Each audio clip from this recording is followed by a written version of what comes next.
April 1814.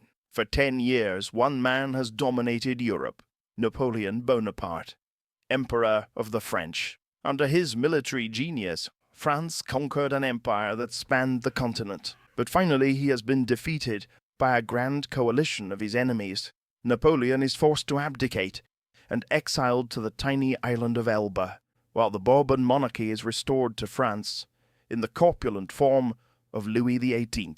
But rumors soon reach Napoleon that France would welcome his return. The French people have little love for the monarchy or its hangers-on, the very people whose excesses led to the French Revolution 25 years before. He also learns that at the Congress of Vienna, his enemies are locked in bitter dispute over the future of Europe. Napoleon decides to act. After just 10 months in exile, he returns to France, where the troops sent to arrest him rally to his cause instead. Most of France soon follows suit, but in Vienna, the coalition immediately put their differences to one side. They declare Napoleon an outlaw and mobilize their forces for war. Napoleon knows he must act boldly before the coalition launches a coordinated invasion of France. He counts on winning a quick victory and then negotiating peace from a position of strength. He targets the coalition armies within easiest reach: Prince Blücher's Prussian army and the Duke of Wellington's Anglo-Allied army, both camped in Belgium. Napoleon's force is a match for either coalition army on its own, but he'll be heavily outnumbered if they're able to join forces, so he must keep them apart and defeat each in turn. Napoleon's army crosses the frontier near Charleroi, intending to drive a wedge between the two coalition armies. The next day, Napoleon sends his left wing, under Marshal Ney, to take the crossroads at Quatre Bras. There, Ney clashes with Wellington's army, still scrambling into position. The Allied troops fight off a series of French attacks, and just manage to hold their ground. The same day, Napoleon attacks Blücher's Prussian army with his main force, near the village of Ligny. The battle is a brutal slugging match, but the French emerge triumphant. The 72-year-old Blücher leads a cavalry charge in person and has his horse killed under him. He only just escapes capture. The Prussian army retreats, but it is not broken. Napoleon sends his right wing, under Marshal Grouchy, to keep them on the run, and turns his own attention to Wellington's army. The British general doesn't receive news of Blücher's defeat until the next morning, at which point he orders a retreat through heavy summer showers to a position 8 miles south of Brussels, near the village of Waterloo. There he receives a promise from Blücher that the Prussians will march to his aid the next morning, so Wellington decides to stand and fight. Wellington has chosen his battlefield with care. His troops are behind a gentle ridge which will give them some shelter from French cannon fire. His right flank is anchored on the farmhouse of Hougoumont, his centre on the farm of La Haye-Sainte, and his left on the farm of Papelotte. All three are fortified and garrisoned with elite troops. Wellington's men need every advantage they can get. The opposing armies are roughly equal in size, but his is a ragtag mix of British, Dutch, and German troops, many of whom have never seen combat before. They will have to hold off Napoleon's army of veterans until Prussian reinforcements arrive, or the battle, and probably the war, will be lost.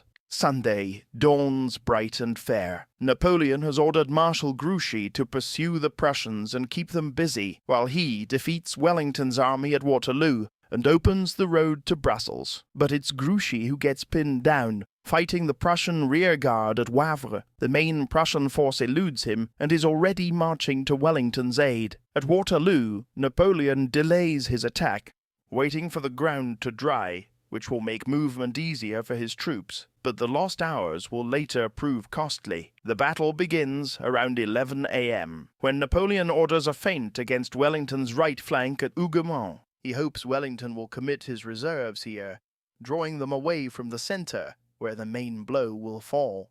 But Hougomont's British and German defenders cling on desperately throughout the day. At one point the French force their way through the main gate, but it's shut behind them, and the intruders are all killed. Wellington later calls it the decisive moment of the battle. Around noon, 80 French cannon open fire against the main Allied line. Most of Wellington's men are out of sight on the reverse slope, but many cannonballs still find their mark, smashing bloody holes in the Allied ranks. At 1:30 p.m., Napoleon sends in his infantry. The French columns are met by disciplined musket fire, and then charged by British heavy cavalry.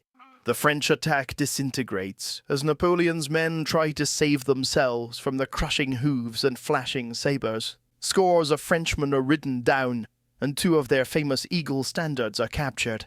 But the British cavalry, exhilarated by success, charge too far. They become scattered, their horses blown. At their most vulnerable, they're countercharged by French cavalry and suffer terrible losses. Among the dead, Major General Sir William Ponsonby, commander of the Union Brigade.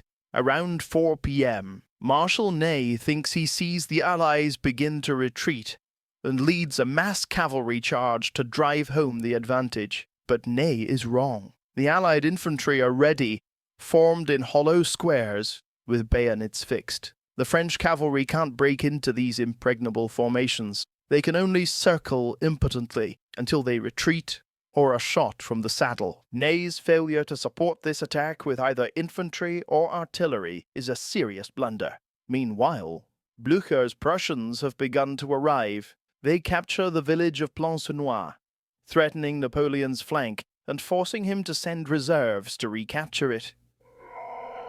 Around 6 p.m., French infantry finally capture the farmhouse of La Haye-Sainte in the center of the battlefield.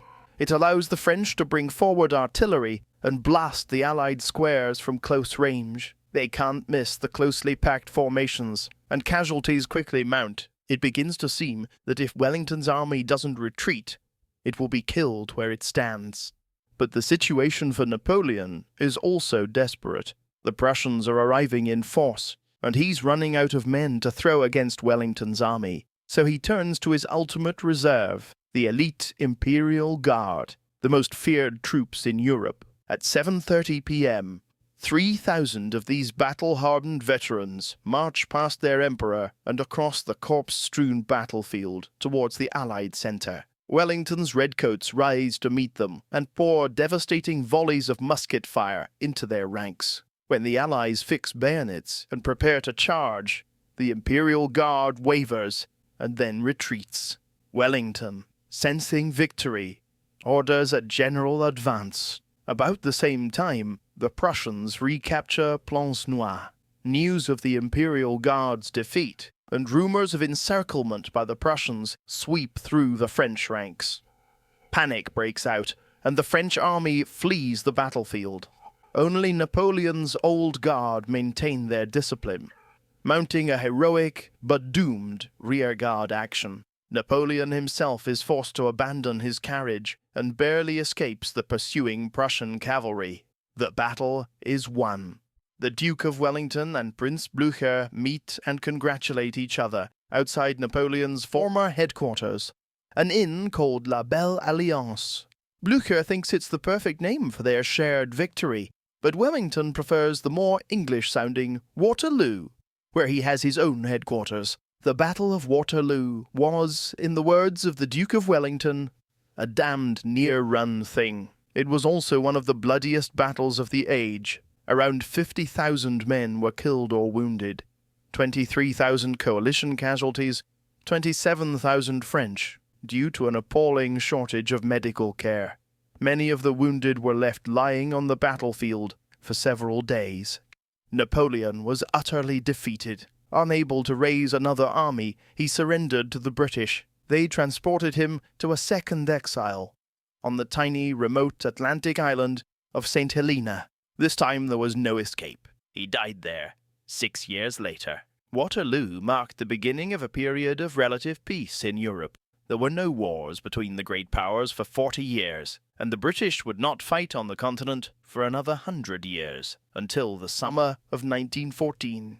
40 years after the battle, a pioneer in the new art of photography captured these remarkable images. They're veterans of Napoleon's armies, by then all old men in their 70s and 80s. Among them, Sergeant Tania of the Imperial Guard, Moret of the 2nd Regiment of Hussars, and Verlin of the 2nd Guard Lancers. These faces are a tantalizing link to the dramatic events that shaped the course of history 2 centuries ago.